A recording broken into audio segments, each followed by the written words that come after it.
Today, I'm going to connect the dots with my last 3 posts about ancient religion. It all started with the goddess of fertility. This is the prehistory. Early humans thought it was absolutely incredible that women could give life out of nothing, apparently. And so they honored her, and she became the matriarch, the tribal leader, the high priestess. She came to represent the names they gave for the goddess of fertility. Enter Asherah. She was one of the queen mother of fertility goddesses in the Canaanite area. This is the whole area where all the Bible events began to happen. She had consorts. Now, consorts were men with whom she would have sex like for a year, however long it took for her to become pregnant. Now, these consorts had names, of course. They were people. And originally, all these people were killed by the other priestesses after their job was done. And so they sacrificed their life for the good of the community, and their name was honored forever. And as the areas became more patriarchal, people started moving in and not liking to be killed after fulfilling their duty of impregnating the high priestess. So they became more important. And in time, they were not killed and they became honored. And they became consorts of her. Now, Asherah, she had probably lots of high priestesses in the area who represented her, who took on her name, and her consorts also had names, and they had names, whoever they were in their different areas. Last post, I discussed Asherah, Yahweh, and other ancient religion. That was my last post. And I talked about El, creator god with the Canaanites, Amuru for the Amorites, Aru for the Akkadians, for the Katabians, Asur for the Assyrians, El Kornisa for the Hittites, and Baal, who was considered a supreme god, which I'll talk about here in a second. And Yahweh, who was the god that was chosen by the Israelites. And that's what we're going to talk about.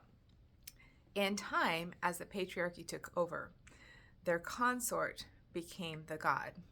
And so with most of these areas, the areas where Bel was worshipped, for instance, and his tagline was Supreme God, so he was a big grand poobah that a lot of the people started seeing as the big main dude. He was considered a god. And so when you look at the Bible stories, we're talking about tribes of people who have that person who was their ancestor, who they now begin to deify. And the Yahweh folks don't want to have Asherah anymore, so he's going to become the one and only God. So consider all the scriptures about, you shall have no other God before me. Not saying there aren't any other gods. It's saying that I'm more important. Yahweh's followers, Yahweh is more important than all these other guys that I just listed. But the thing was, there was a duke, they had to duke it out with the Baal followers, and also with the Amorites. And there's all these wars that are happening in the Old Testament, and these are not just wars, they're religious wars. And the religious wars is about ancestry. It's about the tribe, who came first, and we're all part of this dude, and we're going to elevate him up to being a god. And so it was a hardcore thing. It was who they actually were. So that brings to question Yahweh, because Yahweh was a consort of the goddess, of the high priestess originally.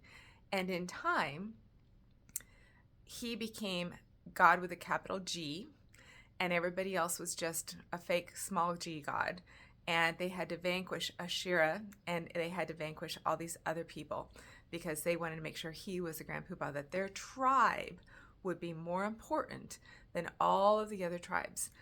This is kind of a big deal because it lets us know that if he was also a consort, Abraham's descendants, Ishmael and Isaac, were sons of that, or descendants of that consort Yahweh. And so, of course, he was extremely important because as the culture dictated, that consort was the grand poobah who became elevated into God status. And the sad thing was that because Abraham was a bad dad,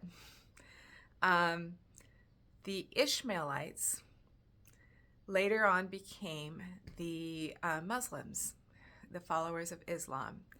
And the Israelites later on became the Jews, and we still have the wars to this day.